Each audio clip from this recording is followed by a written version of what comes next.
Well, first of all, if I did a movie with Peter Fonda, who I admire greatly, I would never imagine it was Thomas and the Magic Railroad. Unless me, Thomas, and Peter are smoking a big fat one and taking the train around some magical kaleidoscopic hallucinatory world.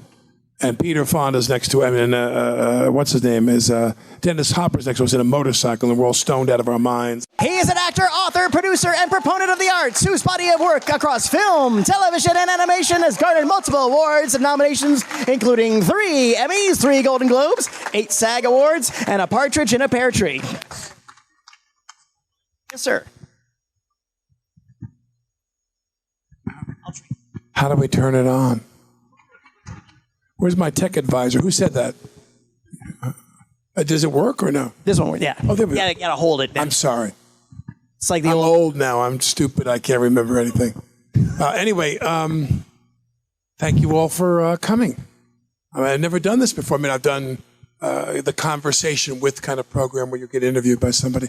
I've done that countless times, but I've never been to one of these events before. And it's kind of cool because everybody's so gung-ho about movies, you know? Well, the last thing I'll say before we get down to it is I got to leave my house to find people who are gung-ho about movies. Because my kids don't give a damn about my movie career. My wife doesn't give a damn about my movie career. I showed my kid a picture of Gina and I and Keaton in Beetlejuice, and I pointed to myself and I go, "That's Daddy." And I'm younger and thinner and I have dark hair. And my kids are like, no, you're that guy. And they point to Keaton. And I go, I look like Beetlejuice. And I go, no, that's Daddy there. That guy there in the checkered shirt is Daddy. They're like, no. Anyway. Welcome to Pittsburgh. So glad to have you here. I've been here a few times. I did the movie Concussion with Will Smith. We were here for a couple of weeks. And loved it. Loved Pittsburgh. Had time then to drive around. We went to look at, little communities and spots around here. And then I came here for the PSO. I'm a big classical music fan. I'm on the board of the New York Philharmonic. And my friend Mary Person, I went to go see a show while we were doing Concussion. And I went to go see Manfred Honeck and the Pittsburgh Symphony perform. And when the show was over, she came, Mary, who's vice president of development, and she came to me and said, would you want to come back and see Manfred, and do you want to do a program with us? So they let me pick the music. There were 7 pieces that were played for like a total of an hour and a half. I got to DJ my own classical music program. And it was a thrill. I came here for that. And when else was I here? I just was here for, what's the other thing? I am getting old. I can't remember anything. I was here just recently for something. It'll come back. No, I love Pittsburgh. Awesome. Yeah. I loved you. We were doing some audience polling, picking out some of the projects that we'll talk about. We're talking in the green room a little bit. 2 things occurred to me that I'd love to throw out.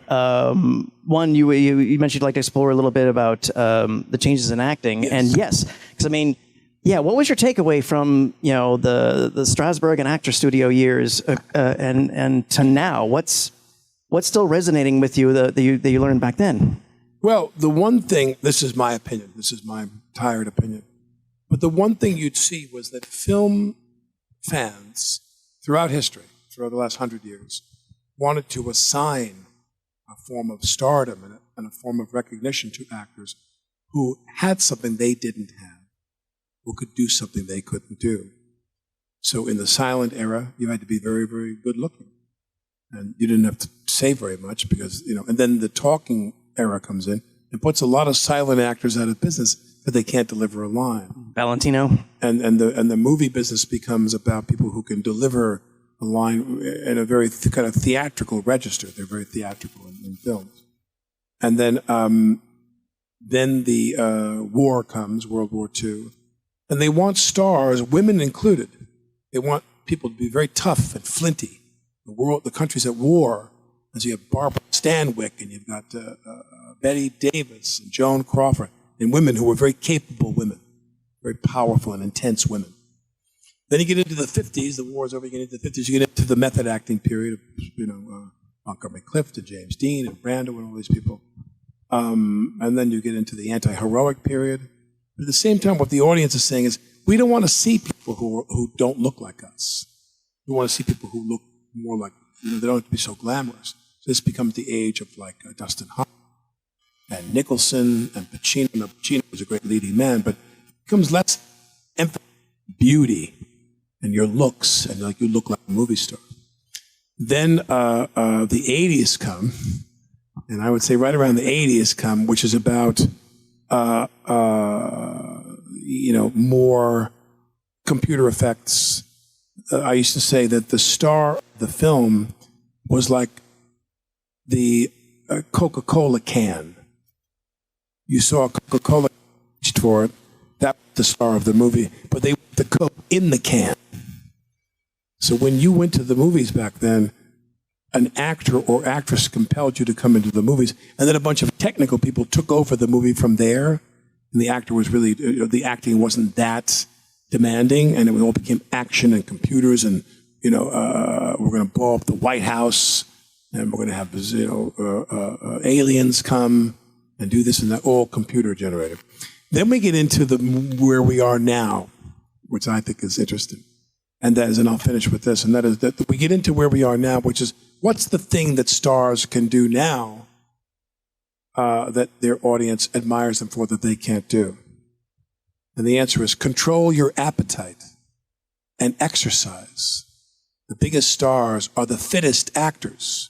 And they're doing these Marvel movies, and they got to look good in the suit, women, men, everybody. And they're people who help bring a certain kind of athleticism to their roles. And all the Marvel galaxy, if you will, is a lot about leading men and women who are really tough and strong and fit. They put the suit on, the latex suit on, and the cape and the mask or whatever. And that's what movie stardom, a lot of that is about now. And drama, as I understand it, in like straight plays, even something like a movie like To Kill a Mockingbird or something, which is a pure drama. It's a drama from start to finish, with very little laughs, almost none. It's just very powerful. Well, they've assigned that to streaming people.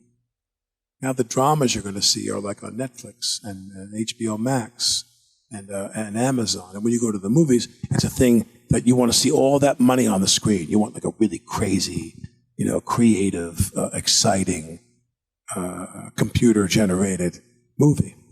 And that's kind of where we are now. So in my lifetime, I'm sitting there going, maybe I could play the president in, the Marvels, Maybe I could be the lawyer in Iron Man, You start thinking about, how am I going to fit into this whole game now, And it's tough because it's, I think they make fewer dramatic films than they used to. They still make a lot of comedies, but they make fewer straight dramas, I think the studios do, than before. Absolutely. One other thing in the conversation that sparked was you were talking about the film retrospectives that you did, and how they sent you a list of films, many of which you've seen. Some you said you didn't. What were some of the surprises? Well,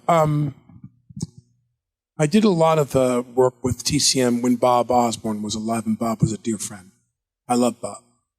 And he and I were pals. And they'd send me, we'd go over a list with the producers of the classic films they were going to sell on the Essentials program that month. I think it's one title a night for 30 nights or whatever, or 31, depending on the month.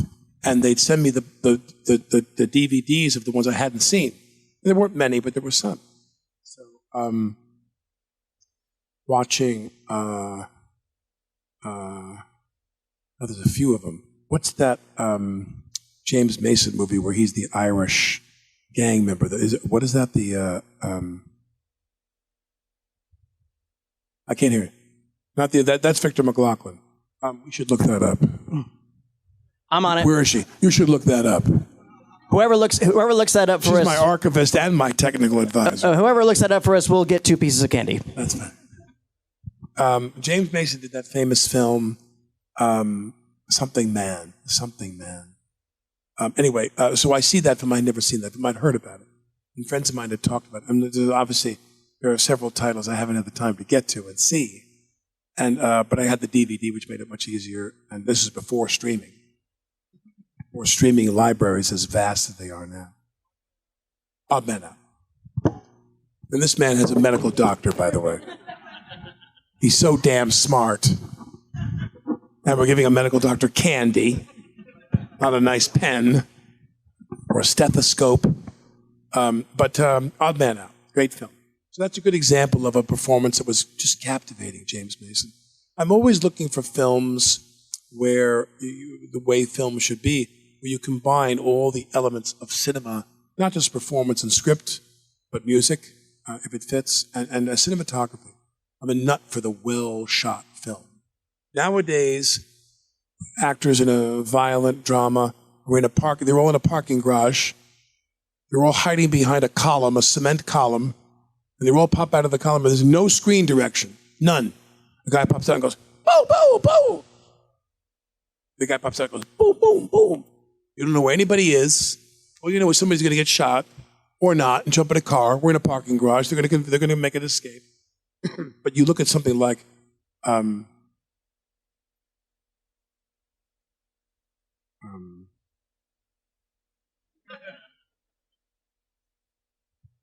De Palma film, Carlito's Way, and the other one where he did with Kevin Costner and Untouchables. Oh my God!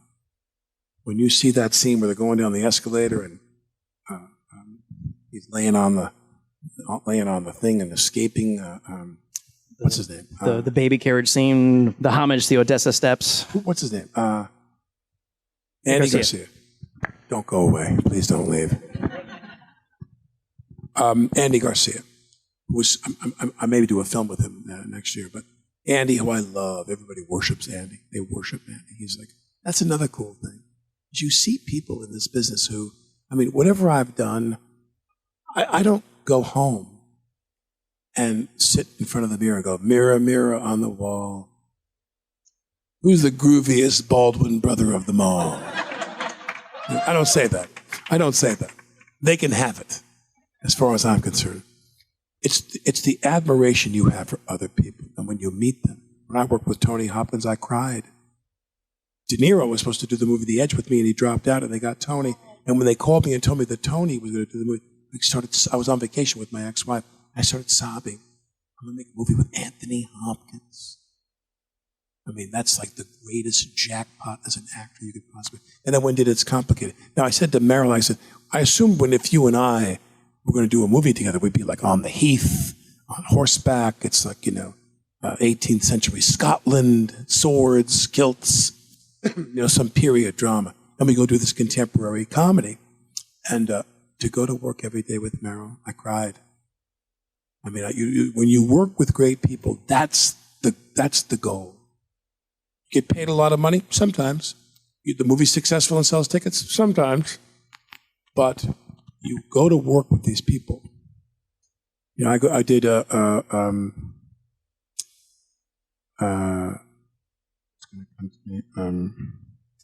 Good Shepherd with De Niro directed. I'll do my bad Bob for you right now. So we go do The Good Shepherd. And the great Bob Richardson, one of the greatest cinematographers in history, you're always happy when you're in the company of the great cinematographers. They're going to make this is a movie.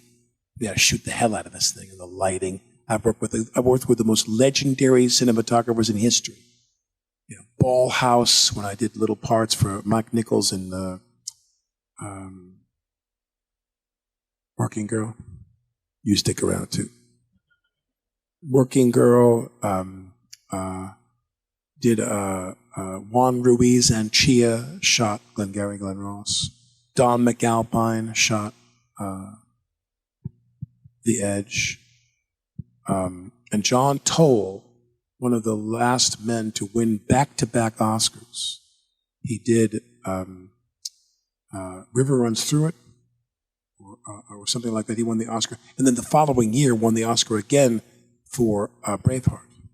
So I'm here with this great cinematography. That's the opportunity. You're there with the greatest filmmakers, Bob Richardson. So we're doing Good Shepherd, and I'm there with Matt Damon, and Bob finishes, and he takes his time talking to Richardson. Whenever the shot's over, he talks to the DP. What do we want to change? How did that go? Was it the right pace? Whatever. And then he'd walk up to me, Like the first 2 days I'm working with him, he walks up to me, he's like,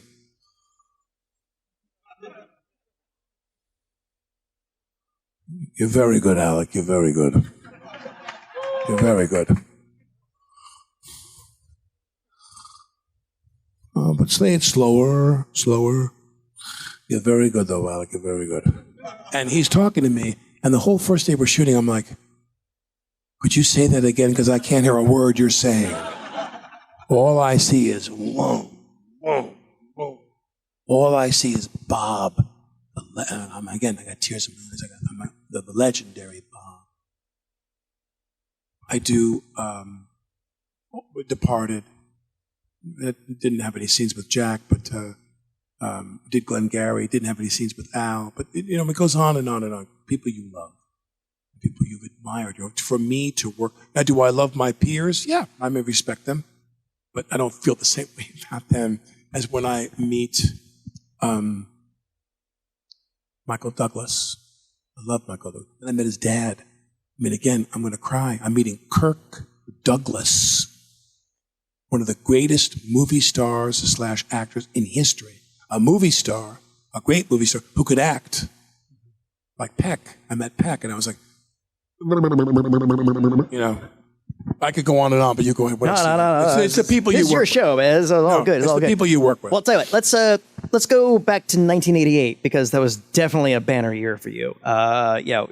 Working Girl, She's Having a Baby, Talk Radio, Married to the Mob, and Beetlegeist. See what I did there? That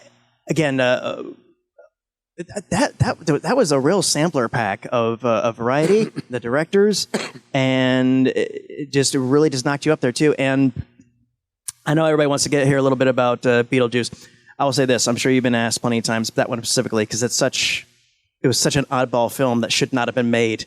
And the further away we get away with it, the more impossible it just seems like we're doing now. People often ask, "Oh, did you always know it was going to be a success when it came out too?" No. But I always like to ask, when did you realize that Beetlejuice kind of had legs and never really fully went away? Well, there's movies that come out and they're not going to be mainstream successes. They're not going to make back then, using a metric of back then in the 80s, they're not going to make, 30, 40, 50, 60, $75 million total. It was a lot of money back then. And they didn't have the big kind of crazy openings they have now. And movies for, Barbie makes $1 billion. Who the hell would have guessed that? A movie about Barbie is going to make $1 billion? But they fooled everybody, right? I'm a huge Margot Robbie fan. She's one of the great movie star actresses of her generation. She's phenomenal. And but we did Beetlejuice, and Tim was at a desk, and he was a great illustrator, and he's drawing different characters. And I see that everybody's got a thing. They're going to play this, and Winona's this, and Catherine's this, and the other actors are onto something. And I felt the guy was really, really boring. So I said, I want to play my character like I'm Bob Cummings. Everybody here older than remember Robert Cummings, who talked like this. He was a very kind of grand, New England type of guy. Bob Cummings. And we don't have kids. Maybe we're gay. Maybe we're a gay couple. Who knows? We're like, you don't quite know who we are, but I need something to play. As I'm doing all this stuff and I'm saying this, Tim's there with a pad. And this is the only direction Tim Burton gave me the whole movie. Was in this meeting right before we started shooting. And he's drawing. And I say this Bob Cummings, this. And Burton literally goes, no, don't do that. Never said another word to me. And we're doing the movie, me and Gina. I'm like, I don't know what I'm doing. I'm like so boring. I wear the same goddamn shirt for the whole shoot. I can't even wear any nice clothes. I'm used to wearing nice clothes in the movies. What is this? But the movie comes out, and they earn far more than $60 or $75 million over the arc of many years. It becomes a cult film. And when you make a film that's a cult film, you have the great privilege, if you will, of an audience of a certain generation passing the film on to their children. And Beetlejuice is one of the only films that people's children watch and go, hey man, that's kind of cool. That's kind of neat. Michael Keaton, I'm going to save that for later. All this insanity that Keaton did himself. He improvised everything. And he's a blindingly talented guy. And kids love it. So you I did that movie, and years later, it had this this reputation. I did Working Girl with Mike. I did Great Balls of Fire with Dennis. I'm inching closer to doing Red October in 1989, and that came out in 1990. And that was probably the most bizarre experience because here Clancy was selling all these books. Here Clancy was the most dominant writer in hardcover, and then eventually in paperback at that time. And I got on a plane in New York to travel to LA to go do like wardrobe tests and makeup tests, and they're going to color my hair and all this bullshit. And I go there, and I get on the plane, and that's back when they had a first-class cabin and a business cabin separate. And probably 60% of the men in both cabins were reading a Clancy book at that time. I remember I walked on that plane and I go, I'm going to go to Hollywood and make a movie where I'm going to play the guy that's the lead in that book that all of these people are reading.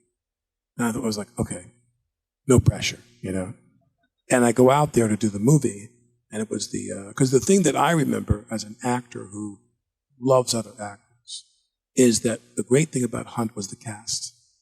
I mean, you have Scott Glenn, Courtney B. Vance, Tim Curry, Peter Firth, Sean, Sam Neill. Every time you cut to an actor in a supporting role there, or in an ensemble cast, they were like perfect for the movie. Fred Thompson. Fred Thompson. And what's the other one I'm forgetting? And James Earl Jones. And you go to work, and you're like, Richard Jordan. We did a scene in the room where he's going to send me off to go to the boat, and Richard Jordan's there, and they broom out all the military brass, and Richard Jordan says, you're going to go. And I go, oh, because I'm expendable. He's like, yeah, something like that. And Jordan does the scene, and we do all the coverage. And John McTiernan says, and this was a lesson I never forgot. And McTiernan says, do you mind if we do one more angle? I know you guys have been saying these lines and a lot of lines for hours now. I want to pop a camera in the back of this room and shoot you guys in silhouette way down at the end of the room. Just have it to cut to, in case I want it. So they're always shooting things, whether they're going to use them or not. We pile up a lot of shots. And he says this to me and Richard Jordan. And Richard Jordan looks at me and goes, I'm an actor. That's what I'm here for. I'll do it for 100 hours if that's what you wish. He's like, this is what I do. Don't ask me, do I want to do it? Of course I'm going to do another take. I'll do it until the count. And I thought to myself, that's such a great attitude, is to go to work and know that's what we're here for, is to do takes and do different things and give them all the options they need. I'm sorry, go ahead. No, please. Another film that came around that time that I feel is undervalued, Miami Blues. I did Married to the Mob with Michelle Pfeiffer, and Demi was the director. And Demi said, I got a film I want to produce. And my friend George Armitage, who's a writer, a very famous writer, he's going to direct the film. And he goes, and I'm going to be around to take care of you, which was bullshit. He never showed up. We're down in Miami. But I did that movie, and that, of course, this is going to get boring, but it takes us back to the idea. I do that movie, and Jennifer Jason Leigh is one of the greatest actresses I've ever worked with in my life. She'd look at me, we're going to do a sex scene. And I'll never forget, she goes, now you can do anything you want to me in the scene. You can do anything you want to me in the scene. Once they say cut, we stop. Okay? But you can do anything you want in the scene. Because she's very free as an actress. And I'm like, oh my God. I can do anything I want. With Jennifer Jason Leigh, who I love. But she was just being very, very professional. And I did the movie with her, and I fell in love with her. She's such a great actress. She's given so many performances. How many people ever saw, what's the movie she did, Brooklyn? What's that famous, Jesus Christ. I'm going to buy you a car pretty soon. It's getting ridiculous. Last Exit to Brooklyn, a great cast, and she played Tra-La-La, the prostitute. And, great performance. I mean, it really, really cemented her relationship, her reputation, rather. And so so I did a string of small parts. I mean, Miami Blues was a lead role, but she's having a baby, Beetlejuice, Working Girl, Great Balls of Fire, Miami Blues was kind of more of a leading role. But then I get to go do Hunt, and that was different. And then I start making studio films and starring in studio films for like much of the 90s.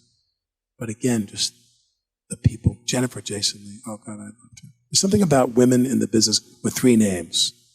Mary Louise Parker, Mary Stuart Masterson, Jennifer. I've worked with all 3 of them.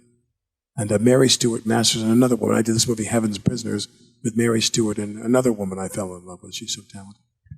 I'm sorry if I'm putting you to sleep. I'm sorry. We have a lot of fans of The Shadow in the audience. Interesting, yeah. Well, we did that movie, and Russell Mulcahy was the director, and I think that all of his efforts to try to understand that genre and do that kind of action comic book genre, or whatever word you want to use, it was tough for him because technology was changing while we were doing the film.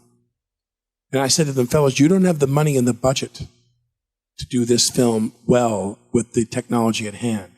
If you wait a year from now, it's going to be completely different. Like when we did Hunt for Red October, and they would show the boats inside the canyons underwater.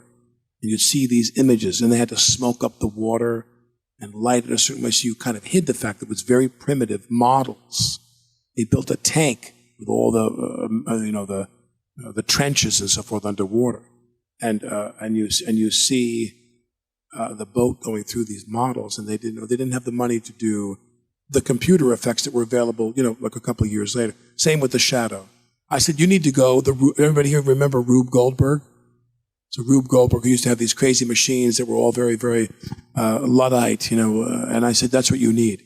You need The Shadow to go driving down the street with Peter Boyle, and we want to make a sharp turn, and a toilet bowl plunger comes out the back of the trunk and slaps against the brick building, and we go, and that way we take off. Like something low-tech, because you're going to get killed. And sure enough, by the time the movie was finished, cut, things took much more time back then, like a year.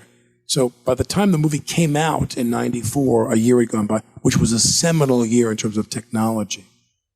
And I think they got caught by the fact that was that they got kind of nailed by they were like a foot behind in the technology. But I loved working with Peter. I loved working with John Lone. Oh, good. John Lone. If ever there was a wonderfully operatic villain in a movie, it was John. And Penny. And Tim Curry. I love Tim. Because great actors imbue something in the line. And Connery's telling Tim in Red October, we're going to do this, and we're going to do this thing that Tim Curry is appalled by. And who's more expressive than Tim Curry? And when he says the line to Sean, he's like, please forgive me, Commander. Please forgive me, Commander. And he just imbues every line with some value.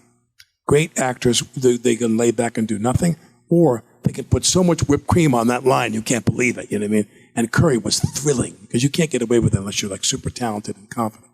And I love him. I heard he's been very sick. Curry had a stroke, and he's in a wheelchair and all this crap. I mean, it's heartbreaking, because he was such a vital, we love him, and I was so happy. And when we did The Shadow, he was great. And but The Shadow, I think, it needed more tech or no tech. And we kind of got caught in between. Snapshot of screen technology. Well, now, it's like, it's insane. What's that movie with Independence Day where they blow up the White House? You knew everything was new then. When in the script it says, they blow up the White House. And you're like, come on. Okay. Yeah. Blow up the White House. And you watch the movie and they blow up the White House. And you go, holy shit. Now they can do anything. And that's when I will say, in the category of animation, because I don't want to talk too much here, in the category of animation, where the line that was shared with me once is, because they can do anything in animation, because it's animation. Like when you do a movie and the studio says, oh, it's George Clooney and Julia Roberts, and they're shooting the scene. And the head of the studio has been watching the dailies, and the head of the studio says, you know something? I don't want this ending scene to happen in LA or New York. He goes, I want them to be in front of the Eiffel Tower. And they're going to fork up $3 million to shoot one scene at the Eiffel Tower because it's Clooney and Julia Roberts. And they're going to go there. And of course, whatever they're going to shoot, they're going to use. That's why they're so cautious. Because whatever they shoot, they're going to use. You do Boss Baby or some other movie like that, and if they don't like it, they hit delete and it's over. You hit delete, and all the drawings and all the computer renderings you've made are gone. So the line someone shared with me is, can your imagination keep up with the technology? Because in animated film, you can do anything. You can render anything. You can make anything come true in an animated film. Do you have the imagination to keep up with that technology? And that's the difficulty. When I did Boss Baby, I did not watch the film. I don't really watch any of my films. And then my kids wanted me to watch Boss Baby. And I'm like, okay, here we go. So we put on Boss Baby, and I'm always crying, right? I'm going to cry. And I call up Tom McGrath, and I go, this film is beautiful. The pacing, the music. And when they did the next Boss Baby, it was a little jaunty and a little more antic, you know. But we did the movie, and I said, Tom, I write a letter, an email to the guy that did WALL-E. Now, I'm going to watch movies with my kids that I missed with my older daughter because they weren't in her wheelhouse. She was a kid, and there were certain shows, and these movies came out when she was older, so she didn't see them. She was 15, 16, 17. They didn't want to watch kids' movies. So she wanted to watch Dawson's Creek or one of these damn shows with young people all, you know, hitting on each other all day long. And so my next flock of children, we watch Up, and we watch WALL-E, and I get the director's name who did WALL-E, and I go, I missed this film in its original release, and I'm going back now and viewing these films because of my kids, and I said, this is the most amazing film I've ever seen in my life. I mean, WALL-E was a great film, the imagination. And he writes me back and he goes, I live around the corner from you in the city. And I see you at the coffee shop all the time. And I'm like, what? And he came up and said hi to me. And I know those guys, I bow to those people in animation. Animation directors are among the greatest directors in the world. And you want to know how to make a movie? You want to know about music and pace and cutting? You know what you watch? Snow White from 1938. That's a movie. It's cut, paste, new information. Next. What does this audience need to see next? No unearned pauses. We don't linger. You know, magic mirror on the wall. Who is the fairest of them all? I show my guy. I know every word of that movie. And my kids would look at me like, man, you're weird. Why do you know every word of Snow White? And I go, because it's a great movie. It's right up there with, like, you know, The Godfather and Raging Bull. Snow White is a great movie and a lesson in filmmaking. I'm going to jump in the audience and take a few questions. Before I do that, though, so many other projects we won't get to this time, but I'll say this much for myself and everyone here. I just want to thank you. Ah. No. I want to thank you for your talents. I want to thank you for your professionalism. And I want to thank you for the performances you have brought to all of these roles. The most, I mean, I had a lot of fun in a lot of these things, many of them, but the most fun consistently is, because I'd never done a TV show, is when we go do 30 Rock. And I'm doing the show, and every week on a Wednesday, we'd have the read-through for the next week's episode. So on a Wednesday, you'd sit down in a big conference room, and we're at a dais like this, and the cameras are pointing at us, and all the department heads are there, and the producers, and they're beaming the rehearsal to California for the executives in Burbank and NBC to watch, because the people that run the network are out there, not in New York.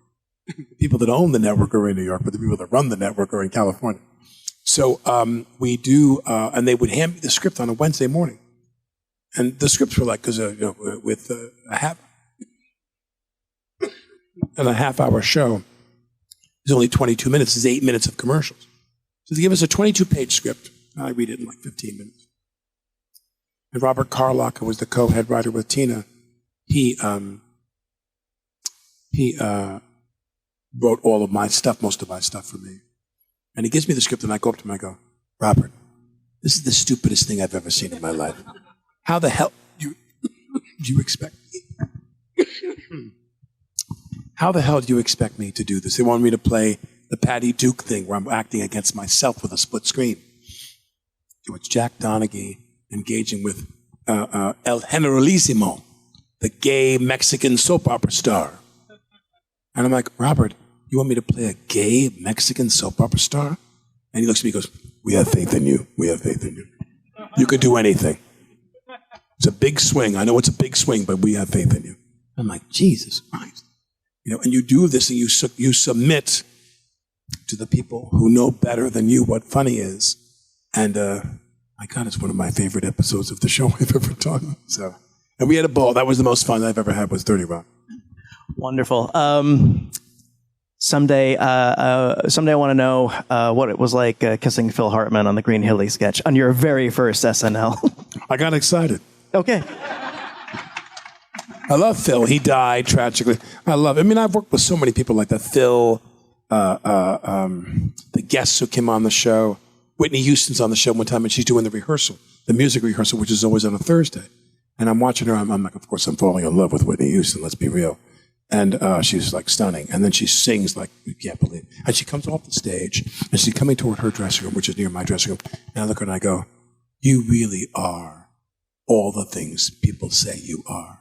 And she looks at me, she goes, I know, baby. And she walks away. And she just dusts me and leaves. Just goes, I know, baby. Anyway. All right. Who's got... All right, this young lady has her hand up first. Why don't you stand up a little bit and I'll come halfway to you. Hi, what's your name? Jessica. So we recently lost Matthew Perry, and I was just wondering what your experience was working on Friends with him. When I did Friends, it was weird. Because that Friday before, you come in on a Tuesday, and you'd start rehearsing, and you'd get ready to film, and you would work like Tuesday, Wednesday. They had it down like a Swiss watch, and I think we did the show either Thursday or Friday. But you weren't there a lot. And that Friday before I showed up the following week, they had negotiated their contracts where they were getting $1 million an episode each for season 9. It's announced in the paper on Monday. They make the deal Friday. It's announced in the paper on Monday. And I come to work with them on Tuesday. And you could tell they were like stoned out of their minds with bliss. They were the most blissed out people I've ever worked with and I actually didn't get to talk to them very much when I was there. Lisa was very kind to me. But the other ones, I think, were just trying to adjust to the fact that they were the highest paid actors per episode in history. And my friend told me that at Warner Brothers Television, we were always developing things that were likely to fail, many of them, that to this day, residuals from Friends and licensing fees from Friends pays all the bills at Warner Brothers TV every year. They make hundreds of millions of dollars. So like Seinfeld and Friends, they're just these juggernauts that are never going to stop, never. Good question. Thank you. And, all right, what's your name? Frank. Okay, one of my favorite franchises ever is Mission Impossible, and you fit like a glove in that movie. Oh my God. Why did they kill me? I know. That's what I said. Because my favorite line you said, because you put whipped cream on it, was hunt. So good. So my question is, what was your favorite experience working on those films? Well, Tom is really everything people who know him well, he really is, which is that he's the hardest working person you've ever met with in your life. He's like, we're going to make a movie, man. Come on. He's like so pumped and so psyched. He's like a maniac. He just wants to work and shoot and shoot. And I always say, when you do those big movies and they have all that money, you're doing a scene where like a glass-towered building, glass-walled building, all glass and steel. I'm about to do my scene. They go, okay, rolling. And then you hear on the walkie-talkie, and the guy runs in with a spray bottle, and he sees a little smudge on the window. And he's like, and he's like, he runs out. Like on Cruise's movies, they have the money for everything to be perfect. And they are perfect. And then the other funny story was, I don't want to use bad language. Are any children here? No. No, I don't want to be part of corrupting you. I said this in an interview where my character gets killed. Spoiler alert, I get killed. And I'm laying there, and Tom and Macquarie, the director, says to Tom and the cast, maybe you all know you have to leave. You got to get out of this building to do the caper. You got to leave. And you're going to leave him here to die. He's dying. So you always want to signal any kind of, you want to honor him in some way or say goodbye to him in some way to the character. Hundley. And I'm laying there. They got the blood all over me. What's his name? Who's the good-looking guy? Henry Cavill. We're doing a scene, and he stabs me in the stomach. And he's here, and there's a wire mesh fence behind him, and the camera's there. And in the middle of the scene, I'm going, ah, ah, ah. And I grab him and I go, could you lower your shoulder because you're blocking the camera? Because his shoulders, he's like a statue. The guy's like you want to throw up. He's so fit and huge. He's got huge muscles and he's blocking I'm like, could you just lower your body? Okay, right there, stop. And I continue to do the scene. Then I die. And Macquarie says, you want to come and pay your respects, really? And Tom's going to do this, and Peg, and all this. And Ving Rhames is there. And Ving Rhames goes, no offense, man, but I don't give a fuck about your character. And Macquarie goes, what? And he goes, we got to get the hell out of here, man. We're back on the case. And then he pulls his shirt up. He's got a big cut in him. He was stabbed when he was a kid. He goes, I'm from the streets, man. I'm from the streets. And we got work to do. I don't give a fuck about your character. I got things to do. And I sat there. I thought I was going to choke laughing at him. But those guys, they're all the cast. They're all the ensemble of the Mission films. They've had great success.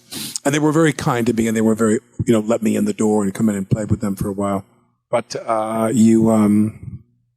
when you're making movies with the best people, Macquarie is one of the best, won the Oscar for Usual Suspects as a writer. Your hat is always off to the writers more than anybody else. The people that write this stuff are the greatest people. They make the movies what they are. And you go there, and when you work with them, you're with Macquarie and Tom, and they give them all the money, and we're over in London and all this bullshit. It's just amazing. It's thrilling. I get excited. And I do some movies where I sit there and go, if we all do our job perfectly, the most we can hope for is mediocrity. Like, you really don't have a chance for greatness. The movie's like, it's okay. But when you do movies like that where they give them all this money, they give Tom all the money in the world because he's worth it, and you're there, it's a thrill. It's movie making at the highest level. Who else we got? We're just about at time. Real quick though, I apologize. We're not going to take one more question? If you can tell me to take one more question. This guy in the red hat looks very anxious. Okay, all right. He looks very angry. He's got something on his mind. Go ahead, say it. I don't give a fuck about your character. No, you're supposed to say, I don't give up. Oh yeah, what's your name? My name is Zach, and I'm a big fan of Thomas the Tank Engine. And I want to know, how was your experience on the set of Thomas and the Magic Railroad? The film? Yes. Well, first of all, if I did a movie with Peter Fonda, who I admire greatly, I would never imagine it was Thomas and the Magic Railroad.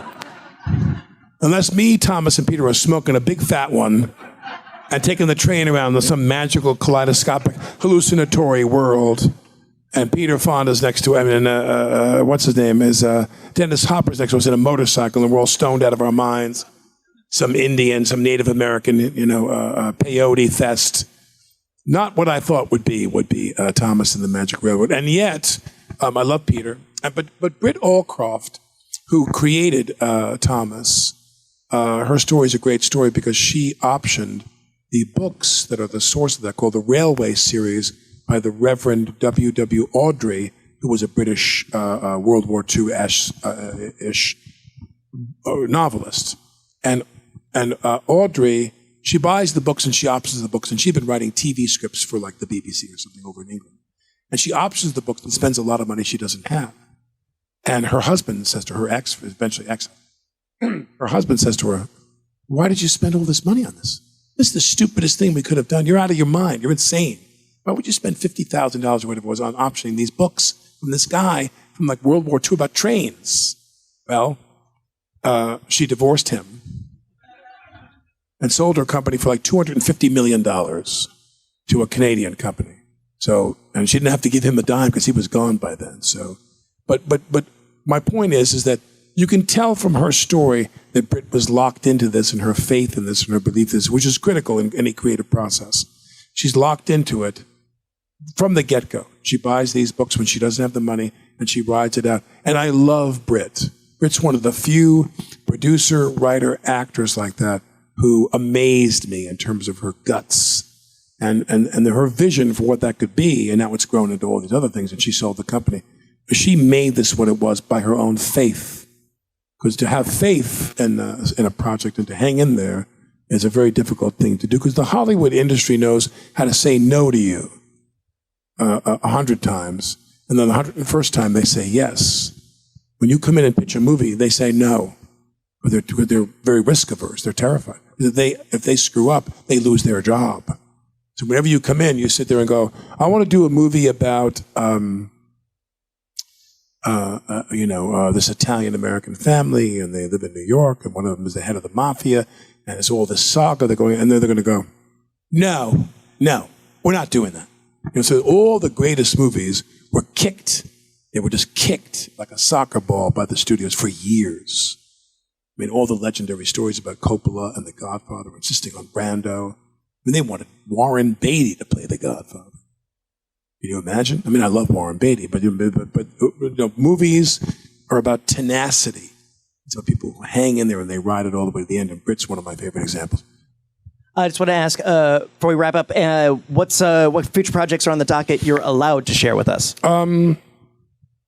Well, in indie land now, because of the strike, everybody didn't know the strike was going to end, so they set sail. They started, building their boats here for a journey with movies because they weren't sure we were going to go back to work. The strike is over. Everybody assumes that in the studio world and the network TV world, we're going to all go back to work after the first of the year. But in the meantime, I said yes to a handful of things, and they're very, one's a cop drama set in New York. Another was a wonderful piece of American political history from the 70s. I don't want to ruin it. And the other one is a book is a script about a man who is estranged from his kids, and he goes back to New York to face them and to reunite with them. It's this wonderful drama, like a family drama. And, we'll see what happens, because I'm always somebody who sees these shows, like when The Sopranos was on. Now, when The Sopranos was on, I see David Chase, who created The Sopranos, and I have to go for it. I'm only going to have this one chance. I see him at a party or something, and he's not very talkative. And I go, David, I said, eventually, someone's got to come and whack Tony and ride off into the sunset with Edie, with Carmela. And I said, and David, there is no actor better for that role in all of the Screen Actors Guild than me. I am the guy to whack Tony and grab Carmela, and we go to Vegas or whatever we go to hide. And I said, that's it. And he was like, sure, okay. And he walked away. Like, please shut up. I'm going to make all my own decisions about how my show's going to end. But you see TV series and you think, oh God, I'd like to be on that show. I'd like to be an actor. You know what show I love? I say this because of the acting and the kind of tone, how they make everything of one. The cinematography, the costumes, the dialogue, and everyone's relationship is Blue Bloods. I love the show Blue Bloods because they are an ensemble. They've got everything together nice and tight. It's beautiful. So anyway, we could go on and on about this, but anyway. No, I was going to say, Steel City Con, this was Alec Baldwin, and that was our time. Thank you.